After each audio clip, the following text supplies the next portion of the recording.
no Antigo Testamento, mais 319 no Novo Testamento, 1527 no Antigo Testamento, mais 319 no Novo Testamento, afirmações diretas de que ele voltará para buscar o seu povo escolhido, salvo, redimido e lavado pelo sangue do Cordeiro.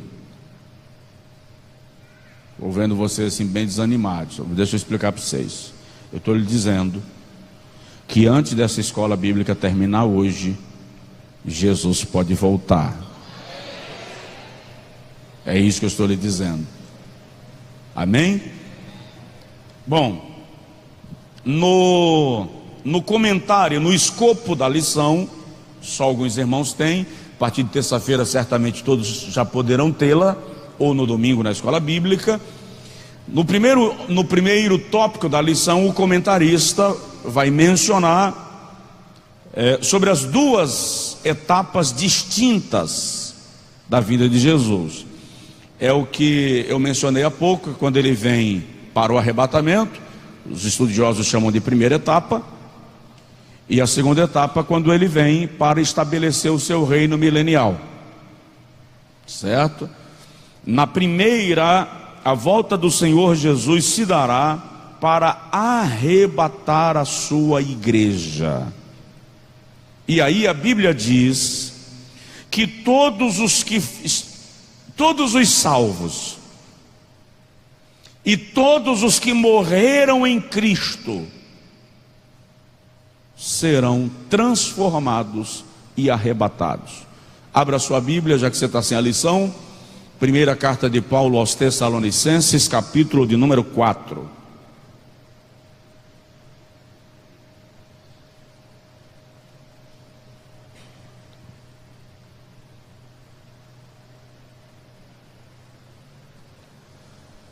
Eu vou mencionar a partir do 13, embora a lição cita a partir do 15, que eu quero explicar um contexto. Não quero, irmãos, que sejais ignorantes acerca daqueles que desde agora dormem no Senhor.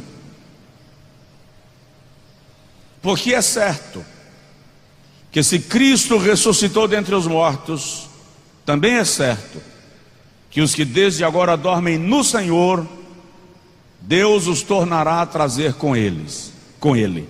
Por que Paulo está dizendo isso?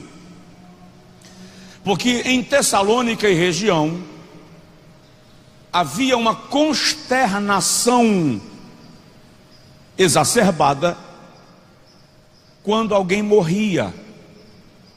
O luto era prolongado, o choro e as manifestações públicas de luto eram bastante acentuadas. Gritos, murros no peito, gente que até se retalhava para mostrar o seu luto pela morte de uma pessoa querida. Então Paulo diz: eu não quero que vocês façam isso. Por quê? Porque nós temos esperança que um dia voltaremos a ver aqueles que agora estão dormindo no Senhor. Eles voltarão. Quando Jesus voltar, Jesus os trará com eles. E aí Paulo diz: se nós que somos cristãos cremos que Jesus ressuscitou dentre os mortos, então também devemos crer que aqueles que morrem em Cristo um dia serão trazidos com Ele. Que dia? Quando? Porque o mesmo Senhor, que mesmo Senhor? Aquele que morreu e ressuscitou, descerá do céu com alarido, com a voz do arcanjo e com a trombeta de Deus. Alarido era som de guerra. No Antigo Testamento se tocava alarido para ajuntamento de guerra, tá? Dá-se a entender que o alarido é um sinal não para a igreja, mas para os que morreram em Cristo, que estarão no paraíso, ouvirão o toque do alarido como uma forma de dizer assim: chegou a hora de ressuscitar, chegou a hora de se apropriar do seu corpo. E esses irmãos que estão no paraíso virão em busca do corpo onde quer que esteja, para se apropriar e ressuscitarem em corpo glorificado. Voz do arcanjo, presta atenção nisso, irmão. Eis que te digo, meu servo, terra, eu enviei o meu arcanjo Miguel para te proteger. Eis que te digo, servo de Deus, essa profecia não é verdadeira. O arcanjo Miguel não é enviado para proteger o pastor Josué. O arcanjo Miguel não é enviado para proteger o Papa. O arcanjo Miguel não é enviado para proteger nenhum crente, por mais tempo de oração que ele tenha. A Bíblia Sagrada revela claramente que a missão do arcanjo Miguel está relacionada à nação de Israel. Todos os investimentos espirituais contra Israel é missão do arcanjo Miguel cuidar de defender a nação eleita de Deus. Tá? Eu já vi cada coisa. Outro dia não, uma certa feita eu estava vendo uns irmãos repreendendo um espírito maligno de uma pessoa possessa. Eu não sei se foi o demônio que falou, ou se uns tirados da possessa que pensam que a gente é besta. Você não me expulsa porque eu sou o próprio Lucifer. Eu sou o próprio Lucifer. É demais para mim. Me poupa. Eu cheguei na costela, dei uma... Lucifer o quê, idiota? Só existe uma vez na Bíblia, uma vez, que Lúcifer vai se apropriar de um corpo. O corpo do anticristo. Nós vamos estudar isso. Ferido de uma ferida mortal, ou seja, morreu, caiu, está morto. E o próprio Satanás vai entrar no corpo e fazê-lo viver. E claramente o corpo será dilacerado pela presença de Satanás. Não tem corpo humano que aguente a presença do principado ou do príncipe das trevas. E eu já vi gente se rasgando para expulsar Lucifer.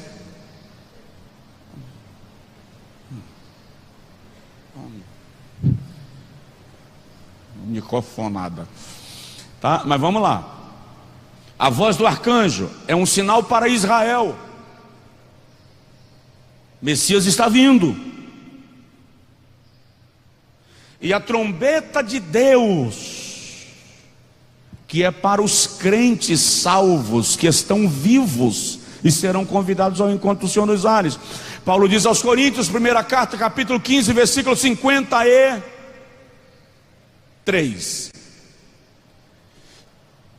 Em verdade vos digo um mistério: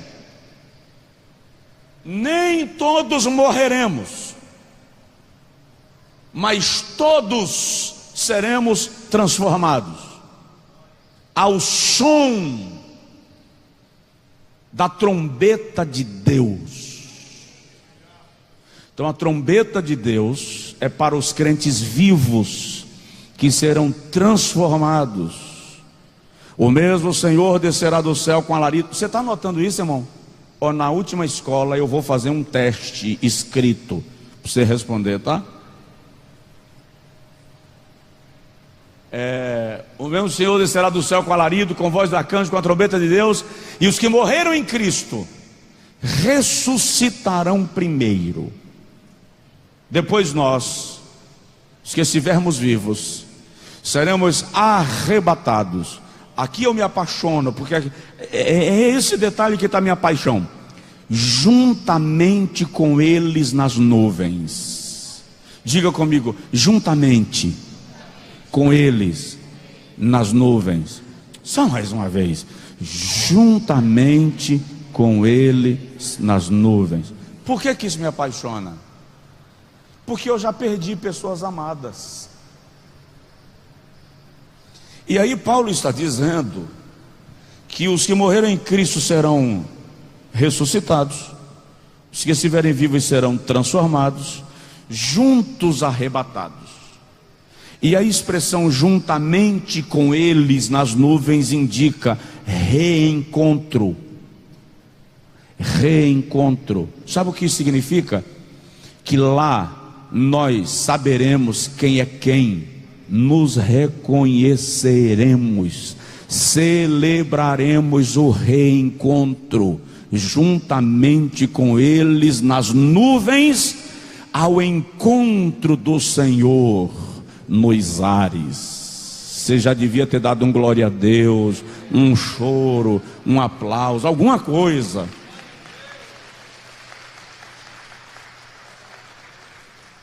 Aí Paulo diz assim: e assim estaremos para sempre com o Senhor.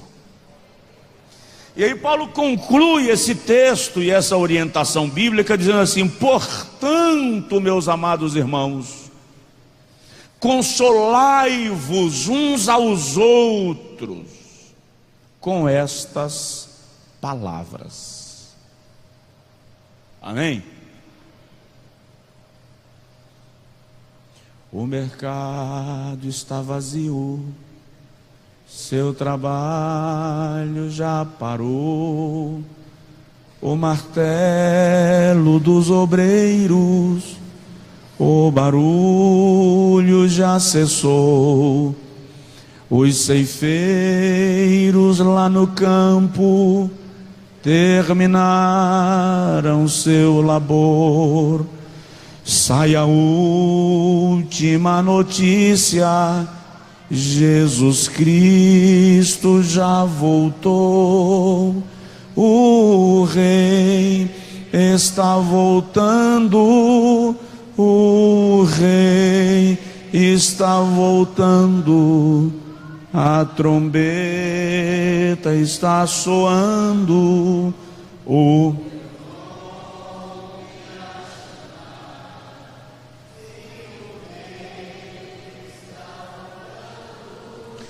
o Rei está voltando, aleluia, Ele vem me buscar.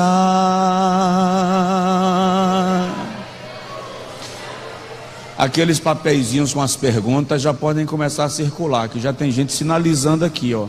E eu não vou aguentar a tentação de responder.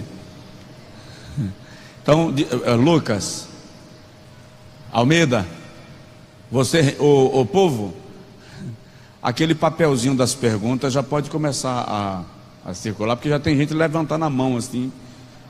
Já passou? Qual é o nome dele? Luciano, a irmã aqui está com uma pergunta. Sinaliza de novo aí, Sara. Passa o papelzinho para ela. Viu? Tem um outro hino muito lindo que diz assim: quando angelical trombeta neste mundo surgir, o meu nome ouvirei Jesus chamar, pois eu creio na promessa e que Deus a vai cumprir. Quando ouvi Jesus meu nome proclamar, glória, glória, aleluia, o meu nome ouvirei Jesus chamar, glória, glória, aleluia,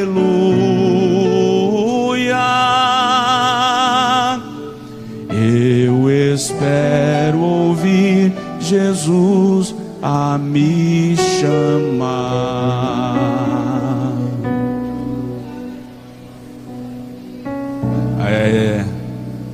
Esse é um antigo que só os mais antigos conhecem, então eu vou chamar Manassés para cantar, porque é antigo aqui só ele. Em De Voz da Verdade diz assim: lá verei meu pai, lá verei minha mãe, lá verei Isaque e Jacó. Lá verei Abraão e serei seu irmão. Lá verei meu Jesus com as marcas nas mãos. Incrível como na década de 80, 70 e 80 esses louvores eram frequentes. E é incrível como agora a gente só quer o sabor de mel.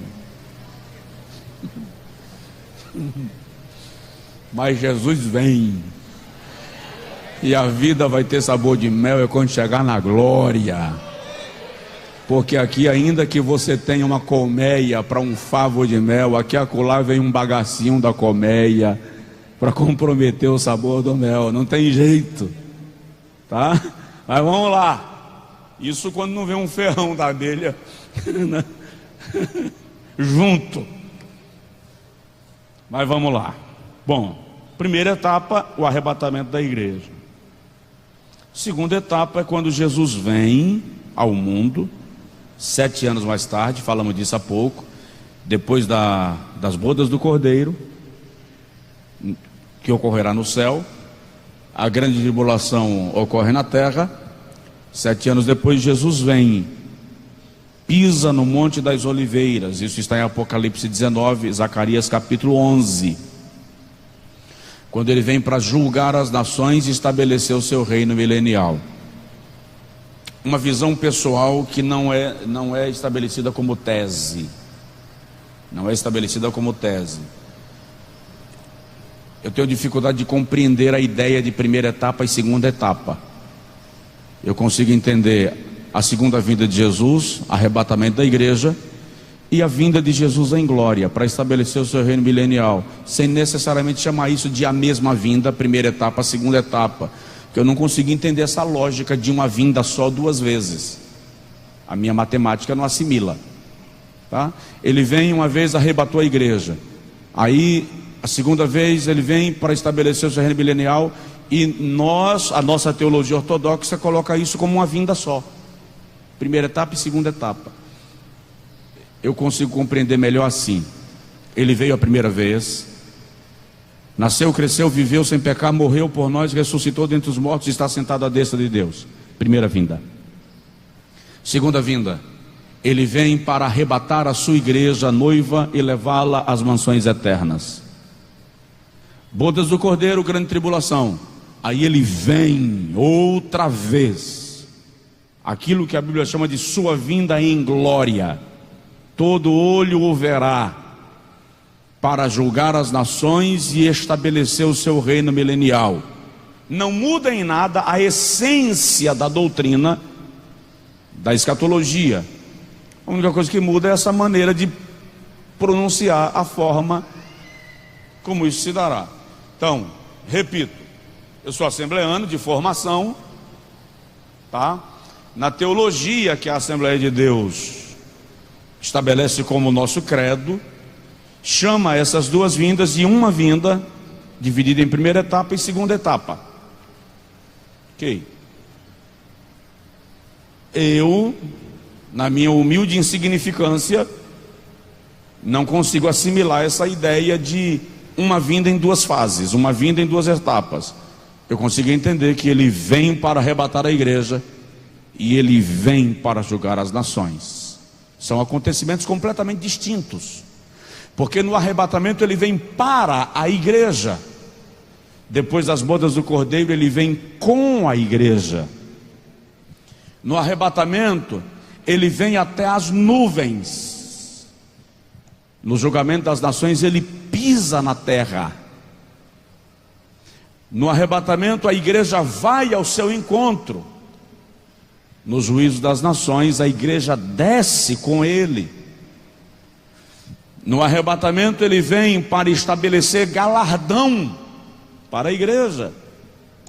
Na sua vinda em glória ele vem para estabelecer juízo sobre as nações. No arrebatamento da igreja ele vem para levar a igreja às bodas do Cordeiro. Na sua vinda em glória, ele vem para estabelecer com a igreja o seu reino milenial. São acontecimentos distintos. Não muda a essência, não muda a compreensão plena da doutrina. O fato é que ele vem e nós o esperamos. Quem crê assim, diga amém. Quem não crê tem direito inclusive de ficar. Tá? Vamos lá, chegando a hora de parar aqui para algumas perguntas. Já chegou aí, Sara? Ok. O soar das trombetas, já falamos. A revelação, já falamos, é quando ele vem aos olhos de todos, todo olho verá. Segundo tópico da lição, o comentarista trata de como Jesus virá. Já falei disso de maneira indireta. No arrebatamento ele virá como noivo. Para julgar as nações ele virá como juiz. E para o reino milenial ele virá como rei. Já falamos disso de maneira mais superficial. Aspectos da vinda do Senhor Jesus. Terceiro tópico e a gente conclui. Aí o comentarista, pastor Joá Caetano, um bom amigo, missionário de muitos anos, hoje já um missionário aposentado com seus 70 e alguns anos, vive nos Estados Unidos. Estou dando o perfil do comentarista da lição, tá? Primeira coisa que o pastor Joá trata aqui dos aspectos da vinda do Senhor é o mistério da hora. É uma outra questão que eu vou emitir a minha opinião pessoal, não é tese. Não é tese, tá? É só fruto de alguém que futuca um pouquinho. De qualquer forma, o poço é fundo, a corda é curta e o balde é pequeno. Então eu não consigo trazer a água toda, tá? Mas vamos lá. O mistério da hora. A grande pergunta em torno disso é: Jesus sabe o dia e a hora do arrebatamento da igreja? Aí a nossa compreensão teológica diz que não, porque ele disse: nem o Filho, nem os anjos, somente o Pai. De modo que, ao longo da história, muita gente já estabeleceu o dia da vinda de Jesus. Charles Taze Russell, fundador das Testemunhas de Jeová, arriscou dizer o dia e a hora da vinda de Jesus 5 vezes. E em 3 das vezes as pessoas se reuniram num lugar para esperar Jesus aparecer. E Jesus não veio. Ellen White, a maior pensadora da doutrina adventista, arriscou datar a vinda de Jesus pelo menos 3 vezes. Não aconteceu. Reverendo Moon, fundador da religião unicista, é unicista? Negócio desse. Arriscou dar a data da vinda de Jesus 2 ou 3 vezes. Ele não veio. E alguns movimentos menores, que aqui e acolá anunciam que Jesus vai vir em tal dia. Já teve caso até de algum líder religioso fanático anunciar que Jesus viria naquele dia. Jesus não veio, estava todo mundo lá reunido. E aí ele compreendeu que na verdade era para todo mundo se lançar do penhasco para ir encontrar Jesus. E houve um suicídio coletivo. Então, Jesus não quis deixar essa informação.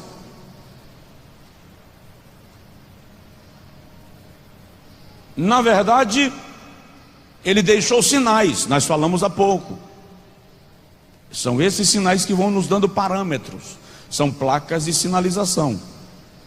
Agora, a questão é: mas Jesus não sabe? Opinião pessoal desse humilde insignificante. Eu entendo que ele sabe. Porque no dia que ele disse nem o Filho, ele havia renunciado à sua glória e os seus atributos divinos, e estava falando como homem. Hebreus 2:9 diz que ele havia se tornado menor do que os anjos. Mas no dia que ele ressuscita, ele diz assim: todo poder me foi dado. Todo poder ali inclui plenitude, a expressão é pleroma, a plenitude de Deus nele, o que indica onisciência, onipotência, onipresença. Todo poder me foi dado nos céus e na terra. Então nós temos que compreender isso. Vou repetir, não é uma tese, e nem tenta me convencer do contrário, porque eu não vou tentar te convencer, mas acredito piamente nisto. Quando ele disse nem o filho, ele estava se comportando como filho, humanizado, encarnado, o homem entre os homens, feito menor do que os anjos. Mas quando ele ressurge, é-me dado todo o poder. Eu tomei as chaves. Olha o cântico dos anjos e dos anciãos em Apocalipse 4. Digno é o Cordeiro de receber a honra, a glória, a riqueza, a sabedoria, a força, porque dele e por ele e para ele são todas as coisas. Os 24 anciãos se prostram, lançam suas coroas e dizem: Santo, Santo, Santo é o que era, o que é e o que há de vir. Os anjos não fizeram isso quando ele estava encarnado, porque ele renunciou à sua glória, ele se fez menor do que os anjos. Mas quando ele ressuscita em glória, o seu lugar não é de homem, nem é de filho, o seu lugar é de Deus, sempre existente, eterno, permanente, autoexistente, completo, poderoso, sem limite. Tá? Prestes à sua ascensão aos céus, ele diz aos discípulos: não vos compete saber. Atos 1. Que nós continuamos humanizados e encarnados, em carne. Nós somos humanos, nós não somos plenos, mas ele ressurreto devolve-me aquela glória que eu tinha contigo antes da fundação do mundo. Todos esses versículos me dão, traz para mim as perguntas aí, me dão a compreensão de que ele, uma vez ressurreto, tem toda a plenitude da divindade nele. Isso está em Colossenses capítulo 2, versículo 9. Se a gente duvida que Cristo sabe do dia da volta dele, a gente duvida que ele é Deus. Outro fato, ele é Deus. Ele é Deus. E a gente tem que entender que a expressão pai e filho é uma expressão que caracteriza a sua humanidade. No Antigo Testamento ou na eternidade, não há nenhuma menção bíblica de que Jesus se apresente como o filho. A expressão pai e filho é uma expressão para caracterizar a sua humanidade. No princípio era o Verbo, e o Verbo estava com Deus, e o Verbo era filho de Deus. É assim? E o Verbo era Deus. Ele é Deus. Então a expressão filho caracteriza a sua humanidade, mas como Deus, ele é pleno e absoluto e reinante. Amém? Então vamos lá, o mistério da hora. Mas vou repetir, eu acredito plenamente que ele sabe. Não vou teimar isso com ninguém, mas acredito plenamente que ele sabe. Quem não vai saber sou eu, que ele não vai me dar essa ousadia. Tá? Vamos lá. Deixa os meninos trazer ali Como devemos esperar a vinda do Senhor? Último tópico. Crer de todo o coração.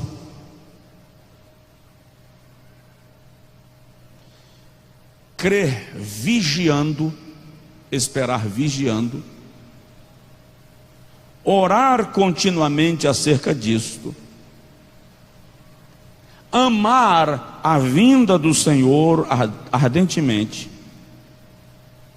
Anunciar ao mundo a sua vinda. Obrigado, Lucas. Observar à luz da Bíblia os sinais indicadores de que Ele vem. E despertar a nossa consciência para o glorioso advento do Messias. Ele vem.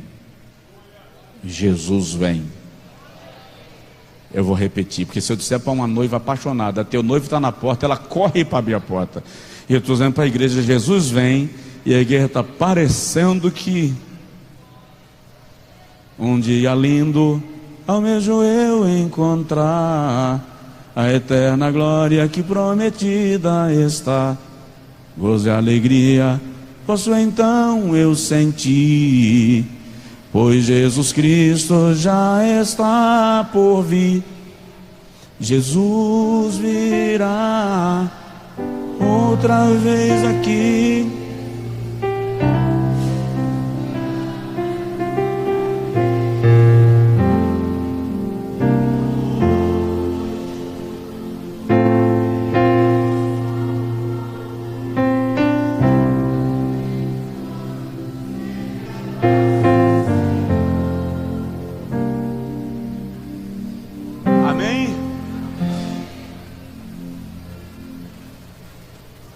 Vamos encerrar?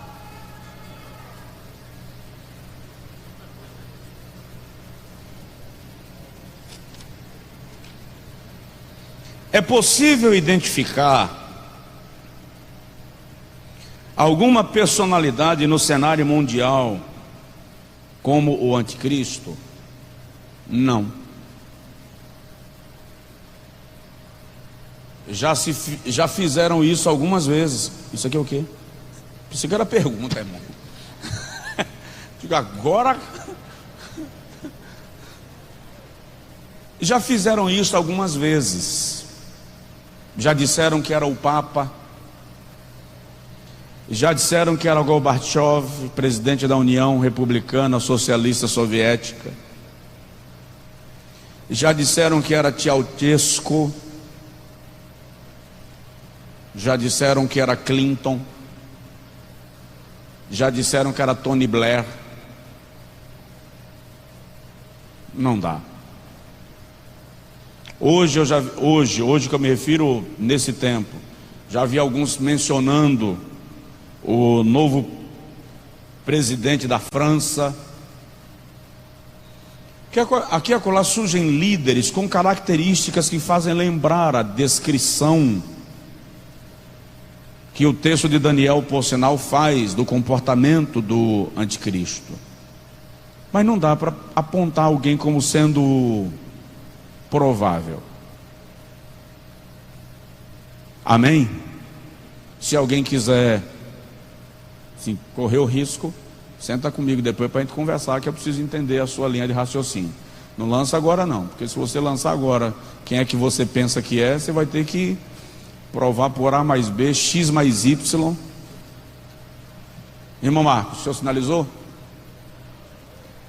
Marcos fica agoniado. De vez em quando ele pintou o cabelo assim. Ele quer levantar a mão, mas não quer levantar a mão, aí ele pintou o cabelo.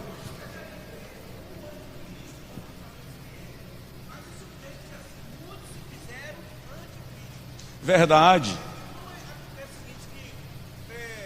Todos aqueles que combatem o cristianismo pode ser considerado um anticristo nesse sentido? Irmão Marcos está fazendo menção de 1ª Epístola de João, capítulo 2, versículo 18, versículo 17. Quando João diz assim: muitos se têm feito anticristos. Tá? Ali João está defendendo que todos aqueles que combateram o cristianismo ou as doutrinas de Cristo se fizeram anticristo ou anticristos. Tá? Nesse sentido amplo da expressão, todo opositor declarado ferrenho do cristianismo se fez um anticristo. No sentido escatológico, se refere a alguém que virá como governo para combater de maneira ferrenha todo o pensamento cristão. Aí vem uma pergunta que eu não tenho resposta. Vou lançar, que é para você se perguntar comigo e deixar os cabelos ficarem brancos juntos com os meus. É um homem ou é um sistema de governo? Porque como sistema de governo já está operante. Existe uma franca e declarada guerra contra o cristianismo, não só no Brasil, mas no mundo inteiro. Todas essas ideologias anticristãs ganhando força, ganhando ênfase, ganhando poder, ganhando domínio, ganhando espaço. E o detalhe, elas são oficiais, elas vêm com apoio pleno de todo o sistema de governo. Por que então eu devo me reter à ideia de que será um homem? Por que não pensar na possibilidade de ser um sistema de governo que está se estabelecendo como sistema mundial de governo, com a mesma linguagem, o mesmo formato e as mesmas ideias? Sistema. A Bíblia menciona que ele surgirá no meio de quantas pontas? É que eu não estudei, não relembrei isso porque eu não ia entrar na questão aqui. Mas há uma grande besta na visão de Daniel. Ela tem 10 pontas. No meio das 10, uma menor se levanta, quebra 3 e assume o lugar das 3. Só que ponta, chifre, na Bíblia fala de poder, fala de governo. Fala de governo. Então, de onde está brotando esse sistema de governo que está operando no mundo? Tem uma base, sim. Aí nós precisaríamos de uma análise mais cuidadosa. Eu não estou dizendo que não é um homem. Nós estamos pela internet. Eu não estou dizendo que não é um homem. Eu estou dizendo, e é?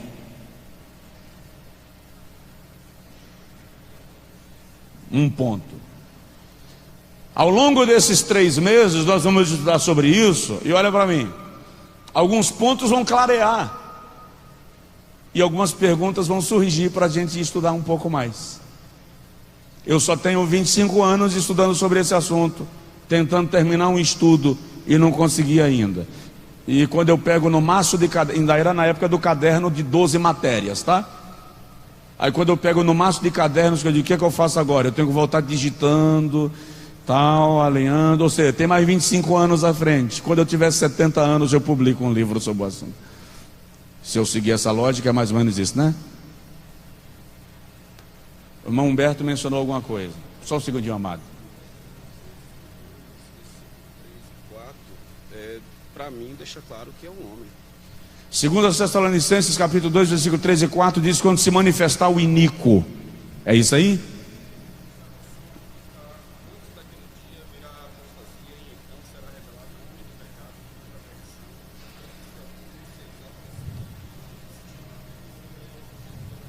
Pronto.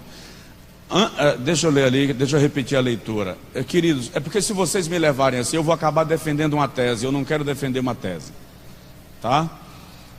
1 Tessalonicenses, Humberto. A profecia bíblica nunca pode ser analisada à luz de um só versículo, tá, gente? Ela precisa ser comparada, estudada de maneira ampla. Referências precisam ser juntadas para compor um raciocínio, porque todo texto analisado, separado do contexto, vira pretexto. E aí não serve, porque sai, lá vai a redundância, do contexto. Tá certo? Vamos lá. Versículo 12 e 13. 3 e 4, capítulo 2. Então é 2 Tessalonicenses. Ninguém de maneira alguma vos engane, porque não será assim, sem que antes venha a apostasia, sistema, e se manifeste o homem do pecado, o filho da perdição, o qual se opõe e se levanta contra tudo que se chama Deus, ou se adora, de sorte que se assentará como Deus, no templo de Deus, querendo parecer Deus. Aí, alguns estudiosos entendem que Paulo aqui está se referindo ao falso profeta. Apostasia, está falando de desvio teológico, espiritual e religioso. O falso profeta claramente é um homem, representando um sistema religioso. É ele que se assentará em Israel, porque Israel vai fazer uma aliança religiosa com o falso profeta. Então, olhem para mim. Eu, Josué, Brandão, Amorim, não estou dizendo que o anticristo é um sistema de governo, nem estou afirmando que é um homem. Eu estou dizendo que as duas hipóteses precisam ser analisadas, porque há um sistema de governo mundial representado pelos homens. O homem pode ser natureza humana, e que está caminhando na mesma linguagem. O mundo está se unindo em forma de sistema de governo, concordando com as mesmas coisas e defendendo as mesmas ideias. E acreditem, todas estas ideias são claramente contra a fé cristã, a Bíblia e o Evangelho. Olha para mim, nós, igreja, estamos comprimidos na terra. A gente fala, a gente esbraveja, a gente grita e a gente se move, mas esse sistema que está impondo um liberalismo, uma despadronização de valores morais, não será vencido por nós agora. A profecia já disse que será como nos dias de Noé. A igreja vai precisar aprender a conviver como a garça com o pântano, pisando na lama sem sujar as suas penas. Porque a Bíblia diz, por exemplo, que o anticristo rejeitará o amor das mulheres, o que caracteriza um espírito, um movimento, uma ideologia de rejeição ao sexo oposto e de afeição ao sexo igual. Nós não estamos vendo isso no mundo hoje em um homem, nós estamos vendo isso como sistema. Como sistema. Eu cheguei com o pastor Miguel num hotel em outro país e eu perguntei para ele assim: reservou 2 apartamentos? Não, senhor. Eu disse, tu vai ver. A moça do hotel vai perguntar se a gente quer uma cama de casal. Aí Miguel fez assim: aonde? Tu me paga. Mas foi dito e feito. Terminou de fazer o check-in. 2 camas, uma cama de casal para vós outros. Eu olhei para Miguel e falei assim: culpa tua. Não vou dizer a vocês o que eu disse a ele mais não, tá? Deixa para lá. Deixa para outro momento. Entendeu? Então há um sistema operando no mundo acerca disso. E são casos que a gente não pode ignorar. Ô meu irmão, desculpa. Você já falou muito sobre a pergunta que eu vou fazer, né? Porque o mundo hoje é capitalista. E existe assim, pessoas que falam que uma família de banqueiros que controla o mundo em decisões capitalistas. E essa família, ela tem o poder capitalista em escolher líderes mundiais e a forma como que o mundo vai se comportar. Eles também teriam o poder de estar preparando a vida do anticristo, como você falou, de um sistema preparando um anticristo. Como é seu nome? Adenildo. O Adenildo está fazendo menção de um raciocínio que existe por parte de alguns estudiosos, de que existe uma cúpula mundial que de alguma forma, pelo poder e a força do capitalismo, consegue reger acontecimentos, consegue maestrar acontecimentos ao redor do mundo. Há quem discorde dessa escola de pensamento, tá? E há quem defenda com bons argumentos. O assunto é muito amplo. Fato é que um sistema mundial está sendo estabelecido. Fato é que um sistema mundial está sendo estabelecido. Um sistema religioso mundial está sendo estabelecido. É o que Paulo chama, no texto que o irmão Humberto ali mencionou, Paulo chama de apostasia, rejeição à fé cristã. Fato é que o espírito do anticristo, seja ele um homem ou um sistema, já está operante no mundo. Nós já estamos vivenciando isso tempo real. Tempo real. Os irmãos ali estão informando que muitas perguntas não foram elencadas aqui, agora na lista que eles me trouxeram, porque tem a ver com o que nós vamos estudar ao longo do trimestre. Então tem alguns que, se eu for responder aqui, a gente vai invadir o tempo, não vai responder a contento e vai antecipar o que a gente vai estudar a posteriori. Vamos lá. De acordo com a Bíblia, a Terceira Guerra Mundial é uma possibilidade? A Bíblia fala de guerras e rumores de guerra. E então virá o fim. Ela é tão provável quanto improvável. Só precisa um menino dengoso lá da Coreia do Norte resolver fazer uma bagunça do outro lado do mundo. E ela pode desencadear. Ou ela pode ser controlada ou evitada por outras nações que não têm interesse nela, como disse o premier da China. O mundo não precisa da terceira guerra. Ou o mundo não precisa de uma guerra mundial agora. Essa foi a expressão. Mas não seria o Armagedon uma eclosão da terceira guerra? Já que ela vai envolver confederações do mundo? Então, a possibilidade está dentro desses termos. Não há nenhuma resposta cabal, tá? Não dá para ser pif. Como conciliar o avivamento e o esfriamento do amor e da fé como sinais do arrebatamento?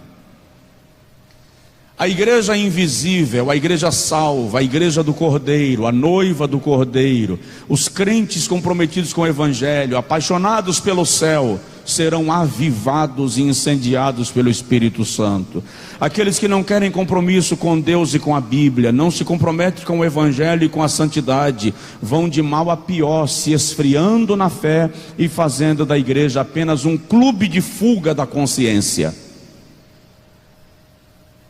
Então você vai perceber no mesmo culto, gente falando em línguas e gente murmurando. Você vai perceber no mesmo culto, gente vibrando com o ensino da palavra e gente dizendo que culto cansativo. Você vai perceber na mesma igreja, gente dizendo, não termina, pelo amor de Deus, que está gostoso demais. E gente dizendo, termina logo, porque eu tenho a hora e não posso perder a novela das 9. O cenário é o mesmo. No lugar que estão as virgens prudentes, estão as loucas, esperando o mesmo noivo. Respondi? Nós nos reconheceremos no céu. Eu acho que essa aqui eu já respondi. Qual escola? Pré, mid ou pós-tribulacionista está correta? Essa resposta eu não tenho. Eu realmente não tenho. Eu tenho uma convicção minha, mas essa eu vou deixar para apresentar no dia que a gente for estudar ou a próxima lição, que é sobre o arrebatamento dos salvos, ou lá na lição de número 4, a grande tribulação. Numa dessas duas, eu posso pontuar o que acredito e por que acredito, não como tese. A tese aqui é a seguinte: essa tese eu vou defender e ela não se negocia. Jesus vai voltar, a igreja será arrebatada e nós nos encontraremos nos ares com aqueles que já morreram em Cristo. Essa é a tese. Agora, pré, mid, pós, tribulacionista, amilenismo, pós-milenismo, linguagens assim não é tese, são escolas de pensamento. A doutrina da fé cristã é aquela que garante: Jesus volta, a igreja será arrebatada, porque Ele foi preparar lugar para nós. Amém? Foram essas as perguntas que a equipe selecionou, e eu repito, aquelas que não foram pontuadas aqui, é que podem estar relacionadas às próximas lições. Anota, aguarda, arquiva. Se ela não for respondida, você, pastor, não contemplou, é possível me responder? E aí a gente, porque com certeza tem 1 milhão de perguntas aí, tem ou não tem? Se não tiver na sua cabeça, eu quero lhe parabenizar, porque na minha tem umas 200.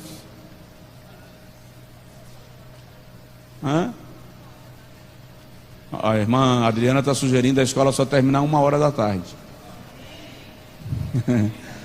Vamos lá. A nossa escola se torna a partir de agora um curso bíblico.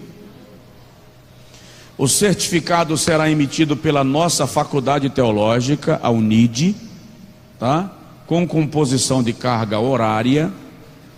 E no final do curso, do trimestre, você recebe um certificado como tendo participado do curso tal na Escola Bíblica Cristã, num período de janeiro a abril de 2018, com carga horária de 25 horas. Nesse caso, os grandes temas do Apocalipse. Final de cada trimestre, presencial. Presencial. Óbvio que eles estão criando ali um sistema para que aqueles irmãos que estão fora, acompanhando pela internet, criem um padrão de assiduidade, e criando o padrão de assiduidade, vai ser disponibilizado o certificado no nosso site, para o camarada imprimir lá, já assinado pelo diretor da escola e pelo pastor Josué. E aí lá o camarada só assina também e recebe o certificado. Vira um curso bíblico. Amém? Vamos concluir? Eu proponho a conclusão da escola. Quantos concordam, digam amém. Quantos concordam, levanta a mão. Tá certo, eu vou ter que concluir sem vocês concordarem. Não complica.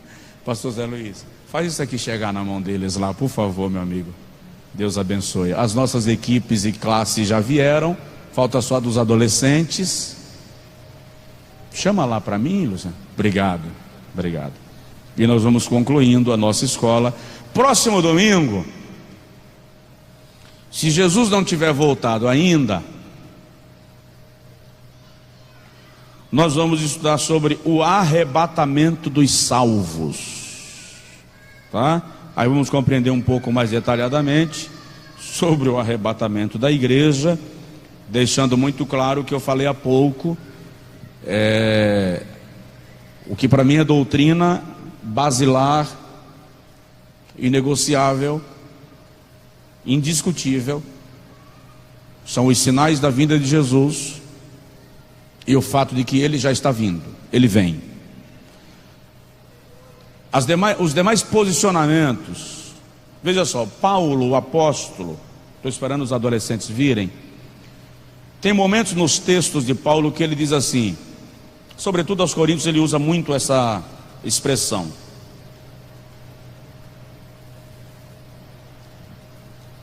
digo eu, não o Senhor.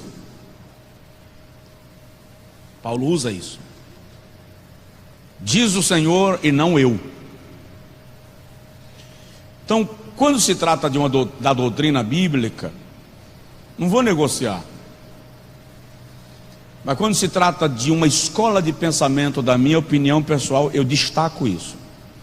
Escola de pensamento diz que isso não é uma doutrina, isso é uma defesa teológica por parte de um agrupamento de pensadores e ou estudiosos.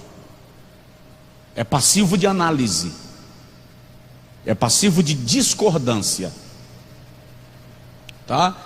Eu pontuei acerca do anticristo, um homem ou um sistema de governo? É pessoal, é passivo de questionamento e de discordância. O que não é passivo de discordância é o fato de que o anticristo se levantará para se opor ao sistema de Cristo, do Evangelho, à presença da igreja. E nós já estamos vendo sinais daquilo que a Bíblia chama o espírito do anticristo já operando no mundo. Estamos vivendo isso o tempo inteiro. Tá? Mas a doutrina bíblica fundamental da fé cristã não é negociável. Ela é discutível do ponto de vista da busca pela compreensão mais ampla, mas ela não é discutível do ponto de vista da fé. Eu creio, nós cremos, Jesus vem. Amém? Agora, as escolas de pensamento, a opinião pessoal do professor, tudo isso é aquela borda do pão que veio queimada, que na hora que você vai comer, você tira. Entendeu? É a borda da pizza, que na hora de comer você... Coisas desse tipo. Tá bom? Em nome de Jesus. Vamos convidar os nossos diáconos, por favor, para nosso momento do ofertório. E eu quero te conscientizar dos nossos desafios. Nós temos missionários, e apesar dos apertos e dificuldades, nós não suspendemos nenhum dos nossos projetos missionários. Pelo contrário, eu estou querendo abraçar mais uns 3. Óbvio que para isso precisamos de fôlego, de parceiros, tá? Senão não é possível. Deixa eu dizer para vocês, eu fui procurado outro dia aqui por um grupo de obreiros independentes. Eles fazem um trabalho no oeste da Bahia, em fazendas. São 8 fazendas que eles evangelizam. Já tem mais de 100 novos convertidos. E não tem nenhum missionário lá para supervisionar e ajudá-los. E eles vieram aqui de longe, dizer: pastor, manda um missionário para nós, para batizar os nossos novos convertidos. Nós precisamos ser pastoreados, que a gente não é pastor, a gente não é obreiro, nós evangelizamos, nós gostamos de ganhar almas. Já tem 2 meses isto, e eu preciso responder a esse pedido, porque enquanto não chegar a mim, ok, não chegou, mas no momento que chegam e colocam no colo, eu passo a ser responsável por isso, tá? E vamos precisar atender a esse clangor, ou a esse clamor. E eu disse a alguns pastores: agora em janeiro preciso enviar alguém lá para conhecer esses irmãos, dirigir um culto. Mas vou programar um batismo nas águas se eu não tenho alguém lá para pastoreá-los? Precisamos enviar.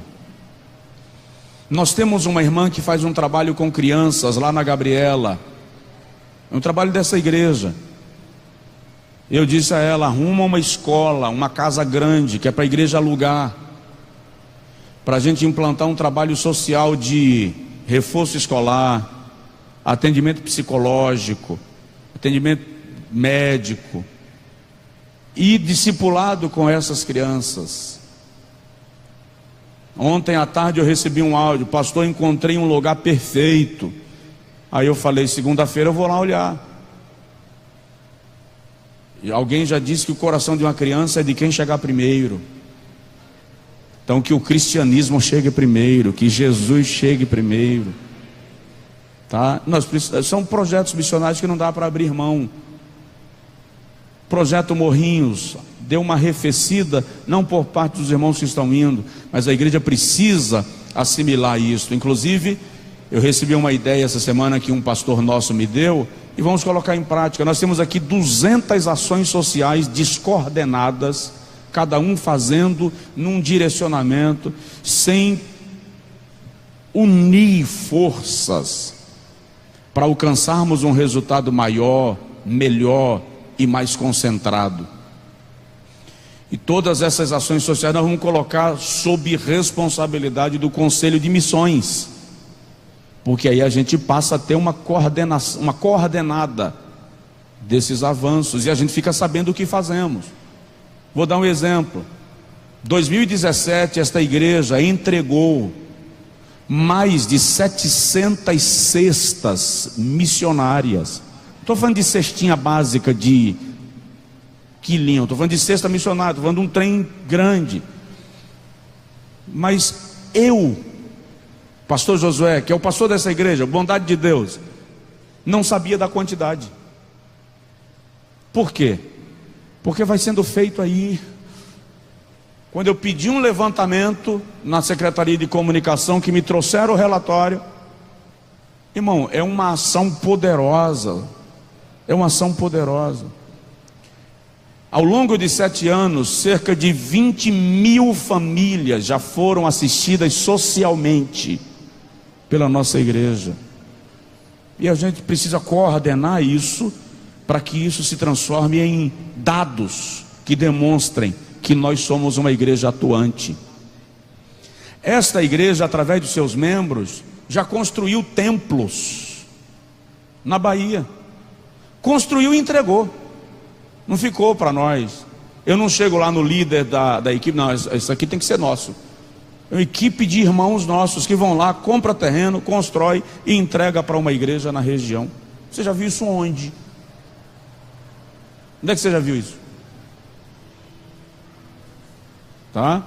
Poderia chegar para os irmãos, porque a maioria deles em absoluto é membro daqui, e dizer: irmão, entrega esse tempo para a gente. Não o faço. Por quê? Porque eu estou querendo chegar no tribunal de Cristo e ver coroas e lauréis e crentes galardoados, porque nós estamos fazendo obra para Deus. A gente precisa se coordenar, se organizar para a gente alcançar mais. Tudo isso é feito a partir da sua oferta, é feito a partir do seu dízimo. Então contribua com alegria, contribua com espontaneidade, entendendo que o seu investimento é para Deus e sua glória. Eu tomei ousadia, fé, um pouco de habilidade para negociar também, porque o Senhor tem dado. Eu tenho pedido a Ele: me dá habilidade para negociar, para administrar, me ensina. Então, com um pouco de habilidade para negociar, eu fechei negócio e compramos as cadeiras acolchoadas todas para preencher o nosso auditório. E ar-condicionado para climatizar o nosso ambiente do templo, porque ele está bravo. A conta vai chegar. E para pagar, somos nós. Amém? Para ter um ambiente mais agradável, mais alinhado. Tá? Tudo isso são demandas. E é feito através do seu dízimo e da sua oferta, em nome de Jesus. Tá bem? Agora, não vou, alguém falou comigo: o senhor tem que fazer campanha. Eu tenho muita dificuldade de ficar aqui em cima fazendo apelo financeiro. Até porque eu disse para o senhor: eu estou pastoreando uma igreja e estou ensinando Bíblia para ela se tornar uma igreja amadurecida. Ela tem que se tornar uma igreja amadurecida. E uma igreja amadurecida não precisa que o pastor fique aqui fazendo apelo desesperado para ofertar, porque ela compreende o princípio da mordomia cristã. Agora, essa noite eu tive um sonho, não vou contar todo, mas eu estava arrastando um ônibus, pedalando. Parecia uma bicicleta, mas eu estava arrastando um ônibus pedalando. E algumas pessoas estavam dentro do ônibus dormindo. Então eu não posso pedalar esse ônibus sozinho. Eu acordei com cãibras.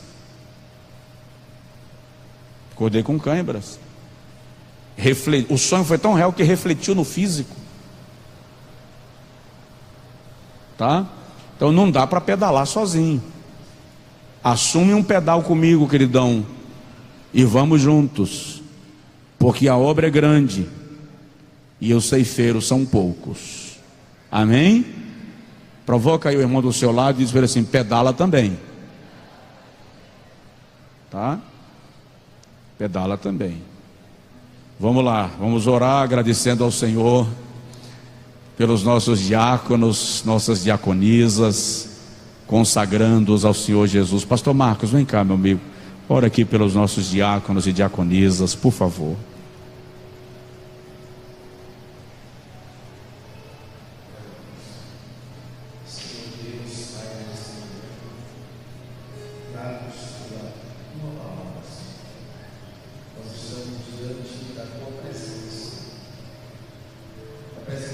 Teus servos que são oficiais na tua casa, Pai. Visita a despensa, visita, Senhor, a vida financeira, derramando das tuas bênçãos sobre a vida dos teus servos. Pai, faça-os prosperar, teus servos que são portadores de bênçãos. Cada envelope, ó Deus, que eles oferecerem nesta manhã, Senhor, que seja, ó Deus, uma bênção portada, e que ó Deus, disponibilidade, na liberalidade do teu povo, segundo a medida da tua palavra, isso venha redundar em, ó Deus, em medida sacudida, recalcada, em transbordante. Em o nome de Jesus, esta é a nossa oração, Pai, em gratidão ao Senhor. Amém. Podem ir, meus irmãos, minhas irmãs, por favor.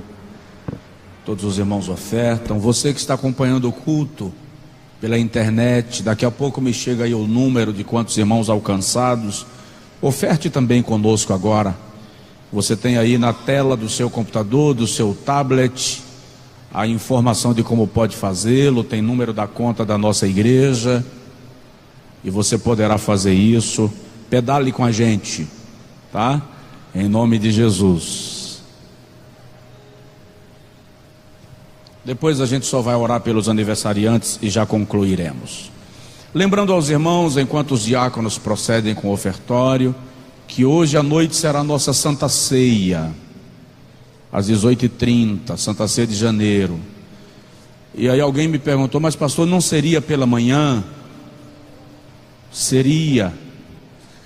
Mas na minha reunião com os líderes da escola bíblica, chegamos à conclusão que para fazer a Santa Ceia pela manhã, eu teria que suplantar uma escola bíblica por mês. E aí a gente terminaria prejudicando aquele propósito do ensino fundamental, sistemático das doutrinas bíblicas. Então, a cada 3 meses ou a cada 6 meses, a gente faz uma Santa Ceia pela manhã para agregar as nossas congregações. Mas no mês a mês vamos mantê-la à noite por conta disso, para a gente preservar a nossa escola, porque eu quero ver essa escola crescendo e gente ávida pelo aprendizado, tá bem? O irmão que precisar do auxílio do diácono para o uso do seu cartão poderá fazê-lo, em nome de Jesus. Hoje à noite às 18h30 estaremos aqui. Eu começo a pregar hoje 6:50, para conseguir concluir o raciocínio, a pregação e celebrarmos a ceia com alegria.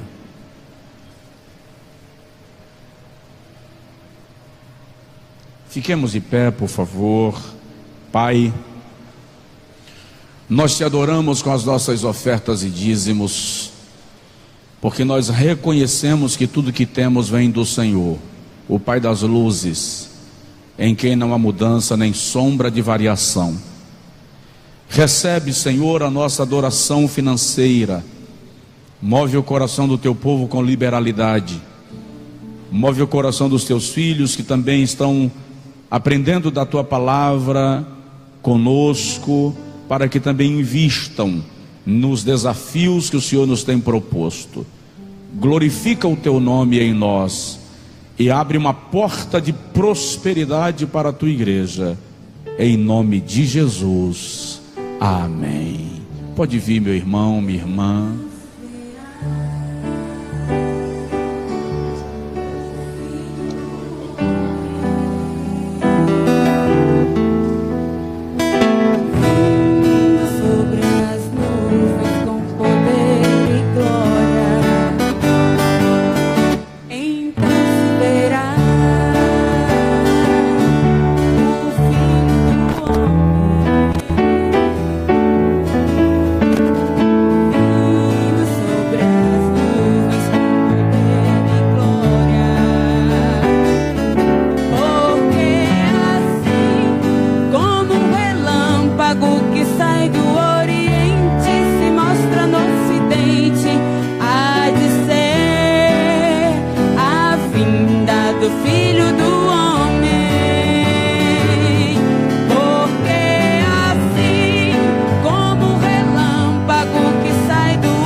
Deixa eu lhe dar algumas informações para a gente concluir. As nossas lições, como eu disse no início, chegarão esta semana, tá? E aí presta atenção, o irmão Rogério veio aqui me dizer: pastor, reforça isso, porque senão os irmãos buscam em outros lugares, e quando as lições chegarem a gente fica com elas aí no estoque, e aí não, tá? Nós pedimos um pouco mais de 500 lições, serão disponibilizadas para os irmãos por apenas R$ 9 as nossas lições. No próximo domingo, com certeza, elas já estarão disponíveis. Acredito que na terça a gente já conseguirá disponibilizar. Se porventura na terça não, com certeza no domingo já estarão. Então aguenta um pouquinho para você adquirir a sua, tá? Porque nós fizemos a solicitação e eu preciso que você aguarde para adquiri-la, em nome do Senhor. Os aniversariantes de dezembro, Keren e Adilton, celebram hoje 1 ano de vida conjugal. A igreja aplaude o Senhor por eles. Vocês já vêm para cá, venham para cá, tá? E aniversariantes do mês de dezembro, Adriano Ribeiro Oliveira. Eu vou chamar bem rapidinho. Chamei seu nome, levanta e vem, tá bem? Por favor, para a gente ganhar tempo. Adriano Ribeiro Oliveira, a Gilza da Cunha Silva, Amanda Torres Almeida Santos, Ana Luísa de Oliveira, Ana Rita A. Ribeiro, Antônio Conceição Assis Costa, Aurélio Magno Santana da Silva, Aureni da Silva Magalhães. Está todo mundo de férias? Isso que te digo, terra. Vamos lá. Bárbara Márcia Bacelar Reis da Silva, Celiônio da Silva Silva, Davi ou David Duarte Reis, Dionísio Ribeiro dos Santos, Editânia Oliveira Santos, Etiel Couto Ribeiro, Geusilvan Ribeiro Souza, Georgina Almeida da Silva, Gilcelma Maria do Carvalho Costa, Gilmara Conceição dos Santos, Islane Arcanjo Marques Araújo, Jaciene Cerqueira Soares, Jailton Moraes Silva, Giese Kelly Costa dos Santos, José Domingos Chavarria Vale, Josemar Salles de Souza, Josemi Salles de Santana, Cleiton P. de Almeida, Lorena da Cruz Mamona, Luana da Silva Dourado Campos, Luciana Novaes Freitas, Luísa Maria Ramos dos Santos. Tem algum aniversariante aí? Fica em pé. Fazer igual o Oxente. Vem cá, minha amada. A senhora aniversariou em dezembro? Já é em janeiro? Os de dezembro, vem cá. Vem a senhora também. A senhora ficou em pé, eu quero lhe privilegiar. Dezembro?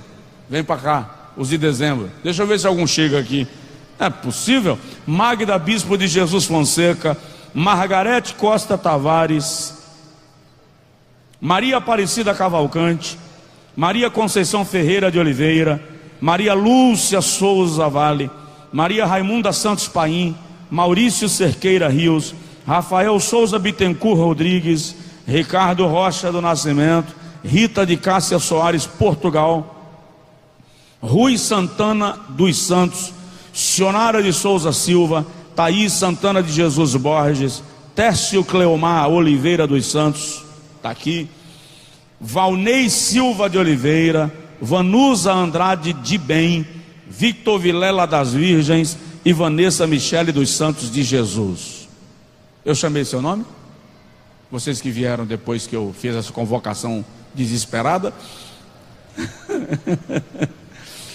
Faz um favor para mim. Se o seu nome não foi chamado nessa lista, no final da escola, passa ali no balcão, faz a sua matrícula na escola bíblica, tá?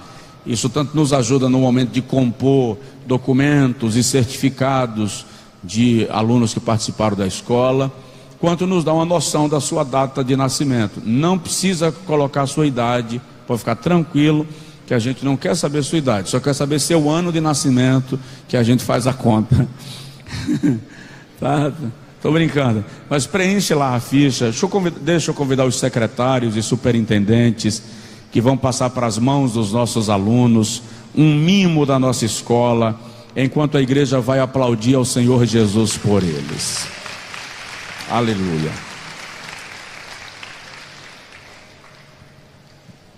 Isso. Deus abençoe, amado, parabéns. Deus abençoe, parabéns. Deixa eu pedir aos irmãos que estão mais à frente, ou que estão mais atrás também, para levantar e vir aqui dar um abraço neles, por favor. Parabéns, Deus abençoe, tá? Parabéns, minha irmã, Deus abençoe. Parabéns, Deus abençoe. Vem cá dar um abraço neles, vem.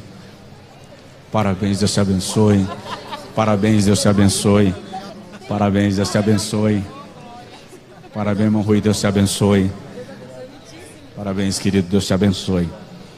Parabéns, amada, Deus te abençoe, tá? Parabéns, querida, Deus abençoe sua vida, lhe faça viver muito. Deus abençoe, amada, e lhe faça viver muito. Glória a Deus, muitos anos de vida. Parabéns, amada, Deus abençoe a senhora, lhe faça viver muito, longa vida. Parabéns, Deus abençoe. Cadê ela? Isso aqui é a esposa que está aniversariando. Ele veio para a fila na frente dela, tá vendo? Eis que te digo.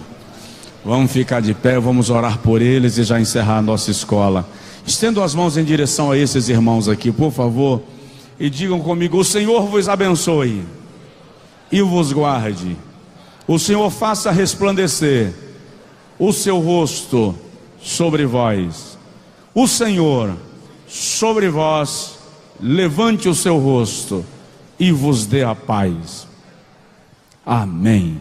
A igreja aplaude ao Senhor outra vez por eles. Parabéns. Vamos orar encerrando. Eu vou convidar aqui à frente o presbítero irmão Valmir. Ele vai fazer a oração final. E em seguida o pastor Cael vai ministrar a bênção apostólica. Faz parte dos nossos projetos missionários, eu não mencionei. Ontem em Nova Brasília nós entregamos uma casa, um novo convertido que morava em condições muito precárias, Irmãos se mobilizaram com a nossa igreja, construíram a casa. Pastor Paulo foi lá ontem nos representando para fazer a entrega da chave num culto de gratidão a Deus. Vê se à noite a gente expõe as fotos aqui para a igreja conhecer o que foi feito em nome do Senhor Jesus. Vamos orar agradecendo a Deus. Saúde, irmão, com a paz do Senhor, amém? Oramos. Altíssimo Deus, Pai de nosso Senhor e Salvador Jesus Cristo, que somos gratos, meu Deus, por esse momento tão sublime que aprendemos de Ti com a Tua palavra, Senhor. Espírito Santo de Deus, leva-nos em paz para os nossos lares, nos dando livramento, meu Pai, nos dando uma noite abençoada, meu Deus, nos trazendo em paz a noite, para que cultuarmos o Teu nome, Senhor. Isto é o que nós Te pedimos em nome do Pai, do Filho e do Espírito Santo, e todos digam... Façam assim com a tua mão, que o grande amor de Deus, a graça inefável e indescritível do seu Filho amado Jesus Cristo, as doces comunhão, consolação do Espírito Santo, estejam com todos, não somente agora, mas para todos sempre. Amém.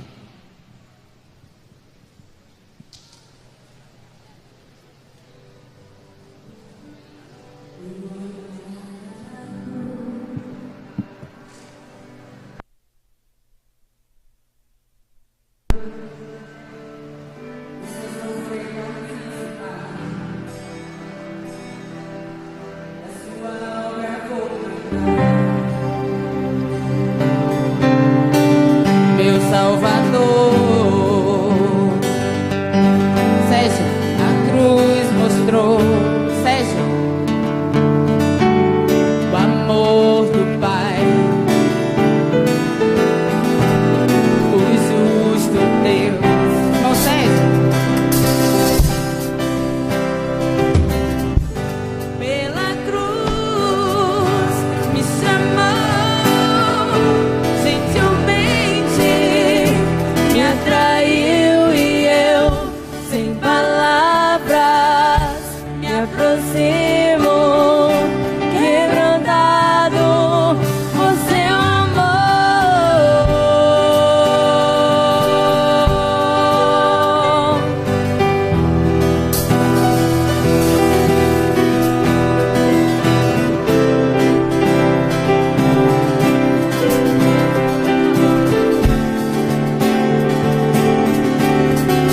Merecida vida, de graça recebi, por sua